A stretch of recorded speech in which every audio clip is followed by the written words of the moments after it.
বনের রাজা বাঘের পেটে লেগেছে ইয়া বড় খিদে। পেটের ভেতর থেকে শব্দ আসছে, গুড়গুড় গুড়গুড়। ওরে বাবা, কি ভয়ঙ্কর শব্দ! বাঘ মামা তো রাগে খটখট করে হাঁটছে। হাউম, আজ যাকে সামনে পাবো তাকেই চিবিয়ে খাবো। বনের সব পশু পাখি তো ভয়ে থরথর করে কাঁপছে। উফ, ভাবো তো কি অবস্থা! হঠাৎ ঝোপের আড়াল থেকে বের হলো একটা হরিণ। বেচারা হরিণ ভয়ে তো প্রায় কেঁদেই ফেলেছে। সে হাত জোর করে বলল, বাঘ মামা, ও বাঘ মামা, আমাকে খেও না। আমার গায়ে তো মাংসই নেই, শুধু হাড়। তাহলে আমি কি খাবো? তুমি বলে দাও।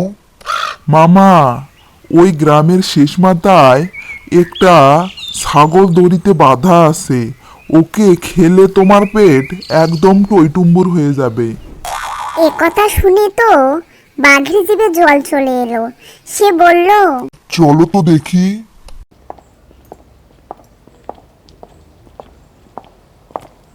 লোভী বাঘ আর হরিণ চুপি চুপি গ্রামের কাছে গেল। গিয়ে দেখে সত্যি একটা হুষ্টপুষ্ট ছাগল ঘাস খাচ্ছে, কিন্তু ছাগলটা একটা শক্ত খুঁটির সাথে দড়ি দিয়ে বাঁধা। বাঘ তো মহা খুশি। সে এক লাফে ছাগলের সামনে গিয়ে বলল, হাউম, তোকে আজকে আমি খাবো। কিন্তু ছাগল মোটেও ভয় পেল না। বাপরে, কি সাহস! ছাগল চিবোতে চিবোতে বলল, মামা, আমাকে খাবে এটা তো ভালো কথা, কিন্তু একটা সমস্যা আছে। কি সমস্যা? সমস্যা আবার কিসের?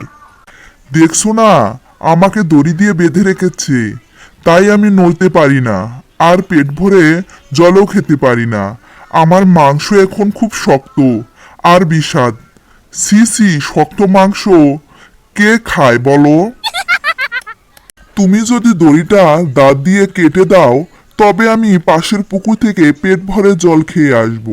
তখন আমার শরীর হবে নরম আর তুলতুলে, খেতে যা মজা লাগবে না। বাঘ তো খুশিতে গদগদ হয়ে দাঁত দিয়ে কচাত করে ছাগলের দড়ি কেটে দিল।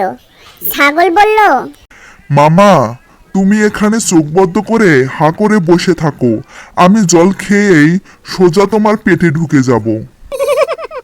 বাঘ লক্ষ্মী ছেলের মতো চোখ বদ্ধ করে হাঁ করে বসে রইল। হা হা, কি বোকারে বাবা! আর এই সুযোগে ছাগল ভো দৌড় দেয়, একদম সোজা তার মালিকের বাড়ির উঠানে গিয়ে লুকালো। অনেকক্ষণ হয়ে গেল, ছাগল আর আসে না।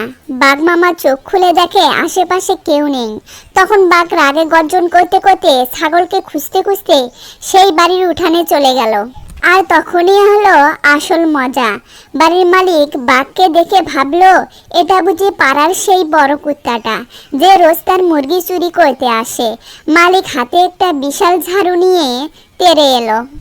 আজ তোকে মজা দেখাচ্ছি। এই বলে বাঘের পিঠে ঝাড়ু দিয়ে ধুপধাপ দুঘা বনের রাজা বাঘ। সে সবাইকে ভয় দেখায়। সে ঝাড়ুর বাড়ি খেয়ে ওরে বাবারে, মরে গেলাম রে। বলে লেজ গুটিয়ে পালায়। বাঘের কি লজ্জা! সেদিন থেকে বাঘ আর ভুলেও ওই গ্রামের দিকে তাকায় না। আর আমাদের ছাগল পণ্ডিত কিসে, সে আয়েশ করে ঘাস খায় আর মুচকি মুচকি হাসে। কি বুদ্ধিমান, তাই না? বন্ধুরা, লাইক করো, কমেন্ট করো এবং সাবস্ক্রাইব করো।